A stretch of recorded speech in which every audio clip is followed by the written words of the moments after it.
Telangana budget సమావేశాలను CM KCR తన political సమావేశాలుగా మార్చుకున్నారని కేంద్ర మంత్రి కిషన్ రెడ్డి విమర్శించారు.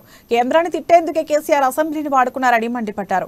అసెంబ్లీలో డబుల్ బెడ్రూమ్ ఇండ్లు, నిరుద్యోగ భృతి, దళితులకు 3 ఎకరాల భూమి, విద్యార్థుల సమస్యలు, గ్రామాల్లోని కేసీఆర్ బెల్ట్ షాపులు, ధరణి సమస్యలపై చర్చిస్తే బాగుండేదన్నారు. కానీ అసెంబ్లీ సమావేశాలు కేసీఆర్ ను పొగిడేందుకు జరిగాయని ఆగ్రహం వ్యక్తం చేశారు.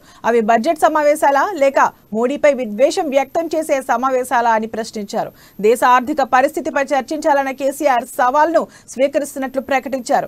అసెంబ్లీ ఎదురుగా అమరవీరుల స్తూపం, ప్రగతి భవన్, ఫామ్ హౌస్ లేదా ఎక్కడైనా దేశ ఆర్థిక పరిస్థితిపై కేసీఆర్ తో చర్చించేందుకు సిద్ధమని స్పష్టం చేశారు.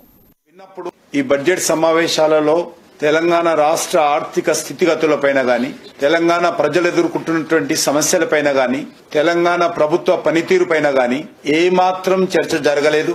తెలంగాణ శాసనసభ పూర్తిగా బడ్జెట్ ప్రవేశపెట్టడం నుంచి మొదలు పెడితే నిన్న ముఖ్యమంత్రి గారి ప్రసంగం వరకు కూడా కేంద్ర ప్రభుత్వం యొక్క పనితీరు పైన, కేంద్ర ప్రభుత్వం మీద బురద జల్లేటువంటి కార్యక్రమం పైన, అసత్య ఆరోపణలు చేయడం పైన, వాస్తవాలకు విరుద్ధంగా కేంద్ర ప్రభుత్వం మీద బురద చల్లడం పైన మరి శాసనసభ సమావేశాలు ఉపయోగించుకున్నారు. ఆ మాత్రమే చర్చించారు. ముఖ్యమంత్రి గారి యొక్క ప్రసంగం విన్నప్పుడు వారి కుటుంబ సభ్యులు శాసనసభలో మాట్లాడుతున్నప్పుడు వాళ్ళలో పూర్తిగా ఒక నిరాశ, నిస్పృహ, ఒక నిర్వేదం స్పష్టంగా మనకు కనిపిస్తా ఉంది. రాష్ట్ర ప్రభుత్వము గత బడ్జెట్ నుంచి ఈ బడ్జెట్ వరకు ఏం చేసిందో ఏ మాత్రం చెప్పలేదు. గత బడ్జెట్ లో నిర్దేశించినటువంటి కేటాయింపులను ఎంతవరకు పూర్తి చేశారో ఒక్క నిమిషం కూడా మాట్లాడలేదు.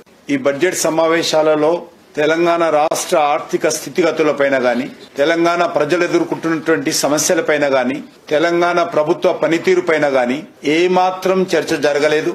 తెలంగాణ శాసనసభ పూర్తిగా బడ్జెట్ ప్రవేశపెట్టడం నుంచి మొదలు పెడితే నిన్న ముఖ్యమంత్రి గారి ప్రసంగం వరకు కూడా కేంద్ర ప్రభుత్వం యొక్క పనితీరు పైన, కేంద్ర ప్రభుత్వం మీద బురద జల్లేటువంటి కార్యక్రమం పైన, అసత్య ఆరోపణలు చేయడం పైన, వాస్తవాలకు విరుద్ధంగా కేంద్ర ప్రభుత్వం మీద బురద చల్లడం పైన మరి శాసనసభ సమావేశాలు ఉపయోగించుకున్నారు. ఆ మాత్రమే చర్చించారు. ముఖ్యమంత్రి గారి యొక్క ప్రసంగం విన్నప్పుడు